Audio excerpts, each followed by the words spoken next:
नमस्कार।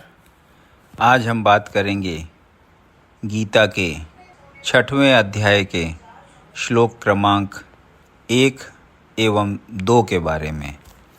श्री भगवान उवाच अनाश्रितः कर्मफलं कार्यं कर्म करोति यः स सन्न्यासी च योगी च निरग्निर्न चाक्रियः। श्री भगवान ने कहा, जो पुरुष अपने कर्म फल के प्रति अनासक्त है और जो अपने कर्तव्य का पालन करता है वही सन्यासी और असली योगी है। वह नहीं जो न तो अग्नि जलाता है और न कर्म करता है। तात्पर्य: इस अध्याय में भगवान बताते हैं कि अष्टांग योग पद्धति मन तथा इंद्रियों को वश में करने का साधन है, किंतु इस कलयुग में सामान्य जनता के लिए इसे संपन्न कर पाना अत्यंत कठिन है। यद्यपि इस अध्याय में अष्टांग योग पद्धति की संस्तुति की गई है, किंतु भगवान बल देते हैं कि कर्म योग या कृष्ण भावनामृत में कर्म करना इससे श्रेष्ठ है। इस संसार में प्रत्येक मनुष्य अपने परिवार के पालनार्थ तथा अपनी सामग्री के रक्षार्थ कर्म करता है, किंतु कोई भी मनुष्य बिना किसी स्वार्थ, किसी व्यक्तिगत तृप्ति के, चाहे वह तृप्ति आत्म केंद्रित हो या व्यापक, कर्म नहीं करता। पूर्णता की कसौटी है कृष्ण भावनामृत में कर्म करना। कर्म के फलों का भोग करने के उद्देश्य से नहीं। कृष्ण भावनामृत में कर्म करना प्रत्येक व्यक्ति का कर्म है, क्योंकि सभी लोग परमेश्वर के अंश हैं। शरीर के अंग पूरे शरीर के लिए कार्य करते हैं। शरीर के अंग अपनी तुष्टि के लिए नहीं, अपितु पूरे शरीर की तुष्टि के लिए कार्य करते हैं।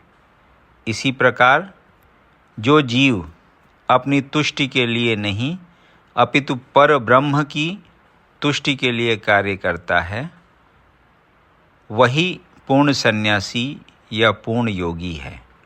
कभी कभी सन्यासी सोचते हैं कि उन्हें सारे कार्यों से मुक्ति मिल गई, अतः वे अग्निहोत्र यज्ञ करना बंद कर देते हैं।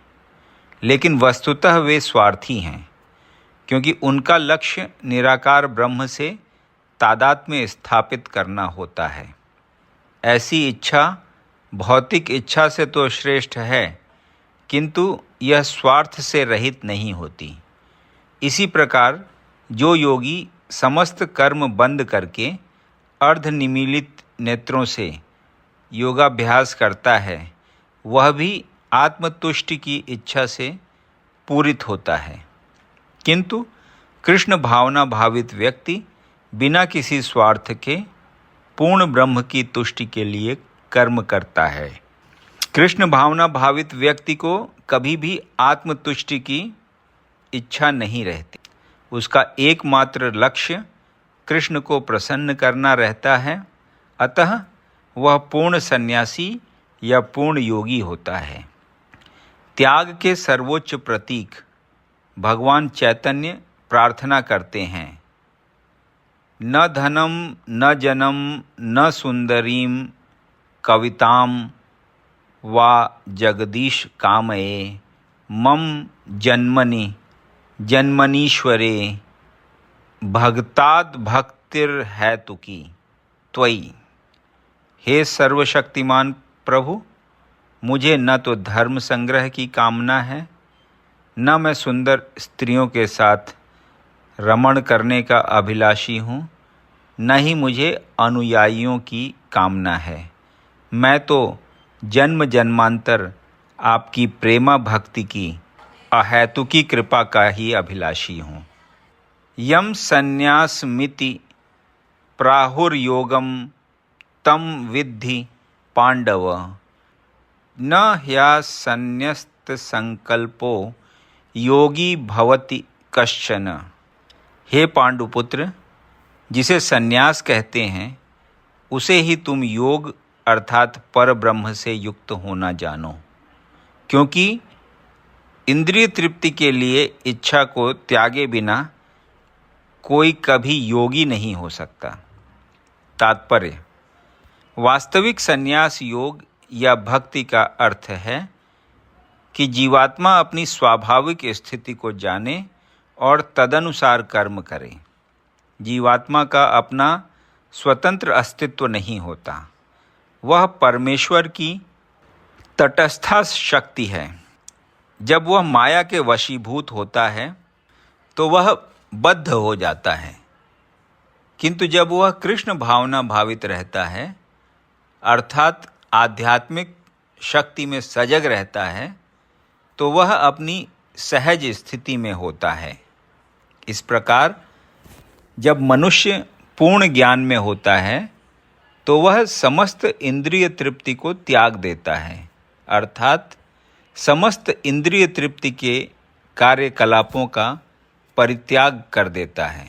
इसका अभ्यास योगी करते हैं जो इंद्रियों को भौतिक आसक्ति से रोकते हैं, किंतु कृष्ण भावना भावित व्यक्ति को तो ऐसी किसी भी वस्तु में अपनी इंद्रिय लगाने का अवसर ही नहीं मिलता जो कृष्ण के निमित्त न हो। फलतः कृष्ण भावना भावित व्यक्ति सन्यासी तथा योगी साथ साथ होता है। ज्ञान तथा इंद्रिय निग्रह योग के ये दोनों प्रयोजन कृष्ण भावनामृत द्वारा स्वतः पूरे हो जाते हैं। यदि मनुष्य स्वार्थ का त्याग नहीं कर पाता तो ज्ञान तथा योग व्यर्थ रहते हैं। जीवात्मा का मुख्य ध्येय तो समस्त प्रकार की आत्मतृप्ति को त्याग कर परमेश्वर की तुष्टि करने के लिए तैयार रहना है। कृष्ण भावना भावित व्यक्ति में किसी प्रकार की आत्मतृप्ति की इच्छा नहीं रहती। वह सदैव परमेश्वर की प्रसन्नता में लगा रहता है। अतः जिसे परमेश्वर के विषय में कुछ भी पता नहीं होता वही स्वार्थ पूर्ति में लगा रहता है, क्योंकि कोई कभी निष्क्रिय नहीं रह सकता। कृष्ण भावनामृत का अभ्यास करने से सारे कार्य सुचारू रूप से संपन्न हो जाते हैं। यदि आपको ये वीडियो पसंद आया तो इसे लाइक करें और ऐसे ही अन्य वीडियोज़ को सुनने के लिए इस चैनल को सब्सक्राइब करें। धन्यवाद।